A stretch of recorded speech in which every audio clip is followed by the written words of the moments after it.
भारत माता की जय। छत्रपति शिवाजी महाराज की जय। धर्मवीर छत्रपति संभाजी महाराज की जय। जय भवानी जय शिवाजी। आपले महाराष्ट्राचे अध्यक्ष चंद्रशेखर बावनकुळेजी ज्यांच्या प्रवेशाकरता आपण या ठिकाणी उपस्थित झालो आहे ते मराठवाड्यातलं एक ज्येष्ठ नेतृत्व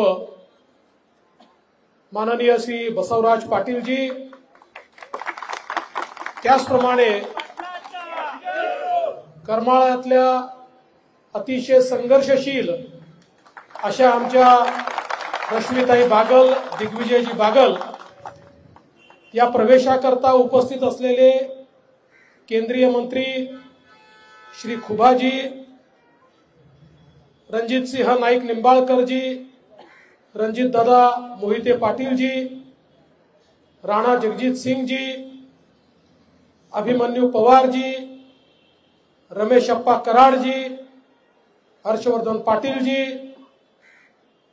त्याचप्रमाणे या ठिकाणी उपस्थित माधवीताई नाईक, चित्राताई वाघ, राणीताई द्विवेदी, आमचे धाराशिवचे अध्यक्ष संताजी चालुक्य पाटील, त्याचप्रमाणे आमचे साताऱ्याचे माळ्याचे अध्यक्ष चेतनसिंग केदारी, खासदार सुधाकरराव सिंगारे, मंचावर उपस्थित सर्व मान्यवर, कोणाचं नाव सुटलं असेल तर त्यांची क्षमा मागतो कारण पाठीला डोळे नाहीत,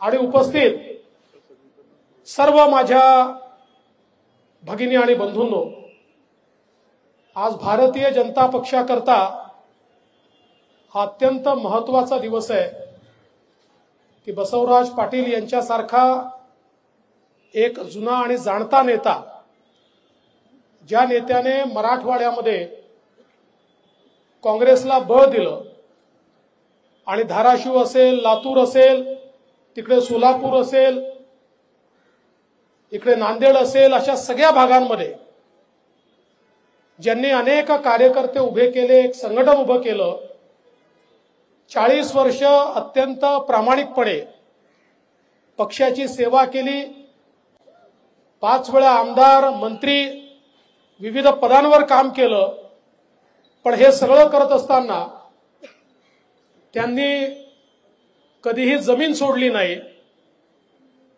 सर्वांशी संबंध ठेवत अत्यंत प्रेमाने, निष्ठेने काम करत राहिले, सत्ता कधी त्यांच्या डोक्यात गेली नाही, आणि म्हणून एक सुसंस्कृत अशा प्रकारचा नेता म्हणून त्यांच्याकडे सातत्याने पाहिलं जातं. अशा प्रकारचं हे नेतृत्व आज भारतीय जनता पक्षामध्ये येत आहे. मला अतिशय आनंद आहे. मी खुबा साहेबांचे देखील आभार मानेन की आपण यामध्ये खूप पुढाकार घेतला आणि त्यामुळे एक चांगले नेते आज भारतीय जनता पक्षाला या ठिकाणी मिळाले आहेत. आणि मला विश्वास आहे की 40 वर्ष त्यांनी निष्ठेने काँग्रेस पक्ष मोठा केला. आता पुढच्या काळामध्ये ते अत्यंत निष्ठेने भारतीय जनता पक्षाला मोठं करण्याचं काम करतील. त्यांनी एकच गोष्ट सांगितली. त्यांना मी विचारलं तुमची अपेक्षा काय आहे, ते म्हणाले माझी अपेक्षा काही नाही, पक्ष जे दिल ते मला मान्य आहे.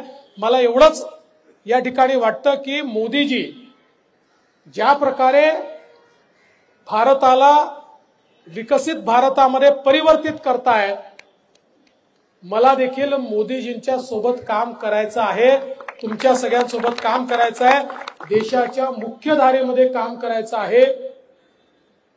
आणि ज्या पक्षात मी काम करतो त्याच्याबद्दल माझी तक्रार नाही, पण आता तिथे समाजाकरता आणि देशाच्या मुख्यधारेकरता काम करता येईल असं मला दिसत नाही. आणि म्हणून समाजाकरता आणि देशाच्या मुख्यधारेत काम करण्याकरता मी भारतीय जनता पक्षासोबत येतोय.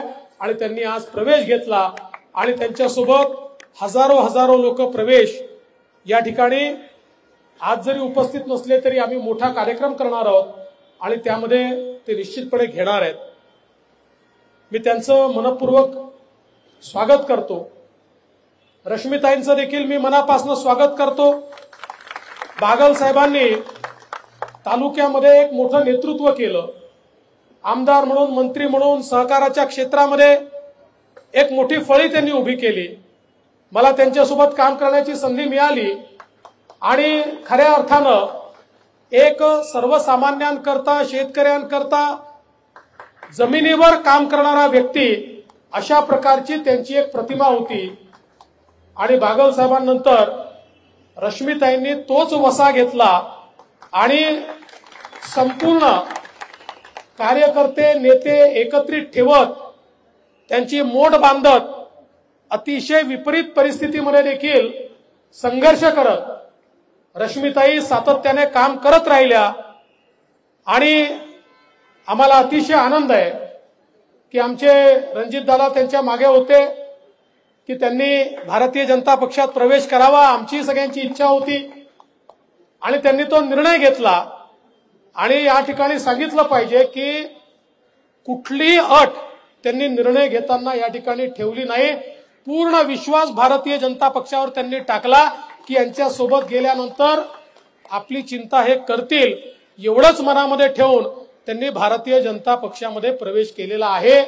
त्यामुळे मी त्यांनाही आश्वस्त करतो की भारतीय जनता पार्टी हे कुटुंब आहे, हा एक परिवार आहे, केवळ पार्टी नाही आहे। त्यामुळे परिवारामध्ये सगळ्यांनी एकमेकाची चिंता करायची असते। तुम्ही आणि तुमच्यासोबत आलेले जे सगळे लोक आहेत यांची चिंता करणं हे आमचं काम आहे। त्यामुळे तुम्ही काळजी करण्याचं कारण या ठिकाणी नाहीये। केवळ त्यांनी मला लिहून दिलाय रिटेवाडी उपसा सिंचन योजनेच्या संदर्भात त्यांनी सांगितलं की या संदर्भात मात्र विशेष लक्ष द्या। तर मी तुम्हाला आश्वस्त करतो की त्यातल्या ज्या अडचणी आहेत त्या आपण निश्चितपणे दूर करू आणि आपण ही योजना देखील त्या ठिकाणी साकारण्याचा प्रयत्न करू। शेवटी जनतेचे जे नेते असतात त्यांना स्वतःपेक्षा लोकांना काय देता येईल याची मोठी चिंता असते आणि म्हणून निश्चितपणे त्यांचं देखील मी आज स्वागत या ठिकाणी करतो। आणि अनेक लोकांचा आज प्रवेश या ठिकाणी झालेला आहे। प्रवेश घेणारे सगळे लोक आपापल्या ठिकाणी उत्तम काम करणारे लोक आहेत। आज देशामध्ये लोकांना आशेचा किरण एकच दिसतोय आणि तो म्हणजे आपले पंतप्रधान नरेंद्र मोदीजी। ज्या ज्या लोकांना राजकीय सामाजिक काम करायचं आहे त्यांना असं वाटतं की मोदीजींना ताकद दिली पाहिजे।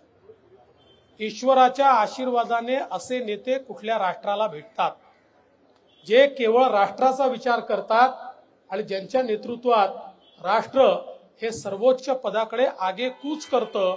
आपल्या भाग्याने, सौभाग्याने असा नेता आपल्याला मोदीजींच्या रूपात भेटलाय आणि म्हणूनच आज देशभरामध्ये आणि विशेषतः महाराष्ट्रामध्ये मोठ्या प्रमाणात सर्व जाती धर्माचे लोक, सर्व विभागातले लोक, सर्व प्रकारचे लोक हे भारतीय जनता पक्षासोबत येत आहेत आणि विशेषतः समाजाभिमुख जी नेतृत्व आहेत ती सगळी नेतृत्व ही आता भारतीय जनता पक्षासोबत येत आहेत। आम्हाला नेते जमा करायचे नाही आहेत, आम्हाला नेत्यांना सोबत घेऊन महाराष्ट्र उभा करायचा आहे, देश उभा करायचा आहे आणि म्हणून या सगळ्या नेत्यांना आम्ही सोबत घेतलेला आहे। आणि मला विश्वास आहे ही संघटित शक्ती जी आपली आहे ही नवभारतासोबत, नव महाराष्ट्राच्या निर्मितीकरता, विकसित भारतासोबत विकसित महाराष्ट्राच्या निर्मितीकरता सर्व समाजाला सोबत घेऊन या ठिकाणी निश्चितपणे काम करेल। मी आमचे अध्यक्ष चंद्रशेखर बावनकुळेजी यांचं मनापासून अभिनंदन करतो की बावनकुळेजींनी पक्षाला एक नवीन उभारी दिली आहे, एक नवीन भरारी दिली आहे आणि इतक्या मोठ्या प्रमाणात त्यांच्या नेतृत्वात पक्ष मजबूत होतोय। त्यांचं देखील मी अभिनंदन करतो। या ठिकाणी खुबासाहेबांचं अभिनंदन करतो, त्यांना आणण्यामध्ये खुबासाहेबांचं तर करतोच, पण बसवराजजींचं अभिनंदन करतो, त्यांना आणण्याकरता खुबासाहेबांचं अभिनंदन करतो आणि अर्थातच अभिमन्यू तुमचंही अभिनंदन करतो कारण मागून तुमचं त्या ठिकाणी करंट सुरू होता। आणि रश्मीताईंचंही स्वागत करून, दिग्विजयजींचंही स्वागत करून मी माझे 2 शब्द संपवतो। जय हिंद, जय महाराष्ट्र।